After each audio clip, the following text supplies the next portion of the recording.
कहानी की शुरुआत होती है साल 2600 बीसी से, जहां पर हमें खंदक राज्य दिखाया जाता है और इस राज्य के राजा का नाम था राजा अख्तौन, जो कि काली शक्तियों को हासिल करके हमेशा हमेशा के लिए अमर होना चाहता था। मगर इस शक्ति को हासिल करने के लिए पहले उसे एक ताज बनाना था और वो ताज एक दुर्लभ किस्म के धातु से बनता था जिसका नाम था इटर्नियम, और ये इटर्नियम सिर्फ खंदक में ही मिलता था। अब उस धातु को पाने के लिए अख्तौन अपने राज्य के लोगों को ही गुलाम बना लेता है और पूरी प्रजा को हर जगह खुदाई का काम करवाने लगता है। अब एक दिन ऐसा आता है जब एक बूढ़े आदमी को खुदाई के दौरान वो धातु मिल जाता है, लेकिन वो शख्स किसी को इस बारे में ना बताकर उसे छुपाकर भागने लगता है। लेकिन खंदक के लोगों को इसके बारे में पता चल जाता है और देखते ही देखते उन लोगों के बीच लड़ाई शुरू हो जाती है। मगर तभी हुरुत नाम का एक लड़का आगे आता है और कहता है कि अगर ये पत्थर हम राजा को दे देते हैं तो हमें अब किसी की गुलामी नहीं करनी पड़ेगी। उसके बाद वो जाकर राजा के एक सिपाही को वो जादुई धातु दे देता है और कहता है कि इसके बदले हमें इनाम तो दो। मगर वो सिपाही उस आदमी को अपने साथ पहाड़ी की चट्टान पर ले जाकर वहीं पर उसको जान से मार देता है। ये सब देखकर वो लड़का जिसने लोगों की लड़ाई रुकवाई थी, वो उस सैनिक से वो इटर्नियम छीनकर एक ऊंची जगह पर खड़ा हो जाता, जहां खड़े होकर वो अपने राज्य के लोगों को इटर्नियम दिखाता है, जिसके बाद से सभी लोग उस लड़के को ही अपने मसीहा की तरह मानने लगते हैं। अब अगले दिन राजा के आदेश पर उस लड़के को सबके सामने जान से मारा जाना था, क्योंकि उसने राजा के खिलाफ बगावत करने की कोशिश की थी।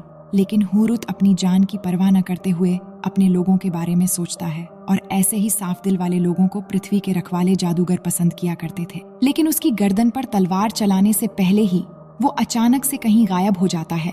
दरअसल जादूगरों को उस लड़के की खासियत और अच्छाई देखकर उसे वहां से गायब करके अपने पास बुला लिया था, क्योंकि उन्हें किसी ऐसे शख्स की तलाश थी जो बुराई के खिलाफ खड़ा हो सके। और इस लड़के की बुराई के खिलाफ बगावत को देखकर सभी जादूगरों के संगठन इस लड़के को शज़ाम शब्द का उच्चारण करके उसे प्राचीन देवताओं की शक्तियों से नवाज देते हैं, और इन्हीं शक्तियों के मदद से लड़के का नाम हो जाता है सुरमा, जो आगे जाकर ब्लैक एडम कहलाएगा। वहीं दूसरी तरफ अख्तौन ने भी इटर्नियम धातु से अपने लिए वो खास तरह का ताज बनवाकर तैयार कर चुका था, जिसे पहनकर वो काली शक्तियों को पा सकता था। मगर उससे पहले सुरमा उसे खत्म करने राजमहल आता है, और राजा अख्तौन भी उस ताज की शैतानी शक्तियों का इस्तेमाल करता है। लेकिन सुरमा की देवीय शक्तियों के मुकाबले में राजा अख्तौन की शक्तियां नाकाम हो जाती हैं, और सुरमा के देवीय शक्तियों के एक जोरदार धमाके के साथ राजा अख्तौन और उसका पूरा राज्य का विनाश हो जाता है।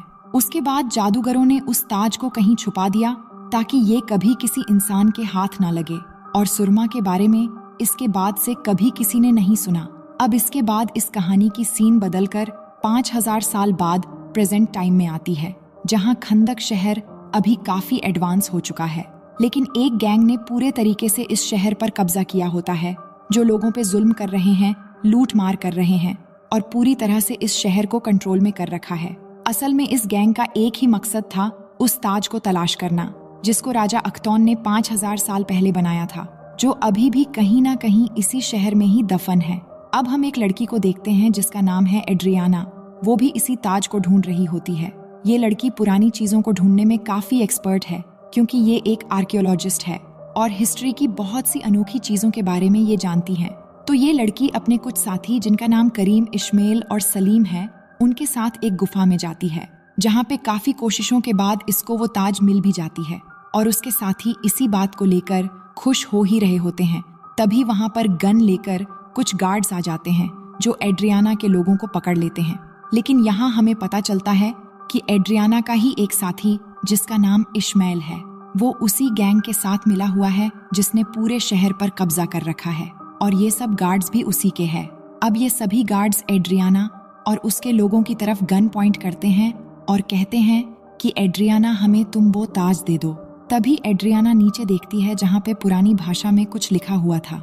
वो इस भाषा को पढ़ते हुए जोर से बोल देती है शज़ैम, जिसके बोलते ही वहाँ पर ब्लैक एडम जाग जाता है, जिसको 5000 साल से आज तक किसी ने नहीं देखा। इसके बाद ब्लैक एडम वहाँ पर आए हुए सभी गार्ड्स को मारने लगता है और एक एक को उठाकर फेंकने लगता है, और इतना मारता है कि वहाँ पे कोई भी नहीं बच पाता। और इश्मेल, जो उन गार्ड्स के साथ मिला हुआ था, वो वहाँ पे मरने का नाटक करता है, इसलिए उसकी जान यहाँ पे बच जाती है। अब क्योंकि एड्रियाना ने ब्लैक एडम को फिर से जगाया होता है, इसलिए वो उसे कुछ भी नहीं करता।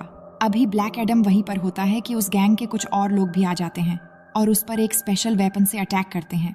ये वेपन उसी इटर्नियम मटेरियल से बना होता है जिसकी मदद से वो ताज भी बना था।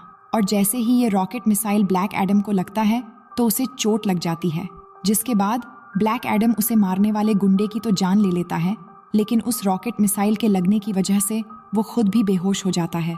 तो हमें यहाँ पे ये पता चलता है कि इटर्नियम एक ऐसा मटेरियल है जो ब्लैक एडम की कमजोरी है और इसी मटेरियल से ब्लैक एडम को मारा भी जा सकता है।